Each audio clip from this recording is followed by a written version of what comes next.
Gandang hapon po naman, Mami. Ako'y natutuwa sa oras na ito, sa hapon ito, na kahit ilan lang tayo, pero napakasaya natin. Amen.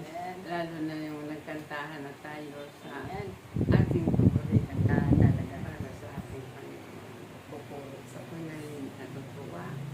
At ang araw na ito, hindi pa rin natin nakalimutan Amen. na ating kantahan siya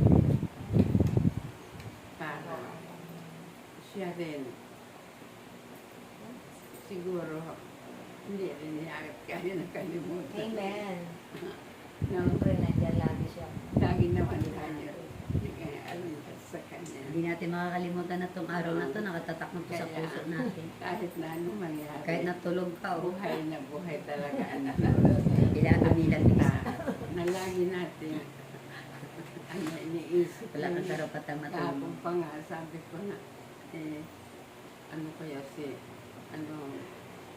pinag-anahan ko na kayong punta kaya sa Mami, baka biyernes, magupitan ka. Kasi Sa sabi ko akin lang. bukas sa akin lang ang naisip. Papakulay na tuloy. Pinuntahan naman din ako ni Mrs. sa bahay. Hindi ako minilingding. Kaya sabi ko, kahit naman patatulong lang kami. Tuwan na rin si Lord. Amen. Basta, tatlo lang kami, kumakanta na kami ng ganito para sa kanya. Matutuwa na rin siya. Amen. Kaya, yan talaga inaasahan ko na kahit na ilan lang tayo, masaya pa rin tayo nagsama-sama para sa kanya. Siya buo lang yung apat na yan, nung apat na. Kaya nga, masaya na tayo. Paligdi na yan eh. Maraming salamat naman. Praise the Lord. Amen.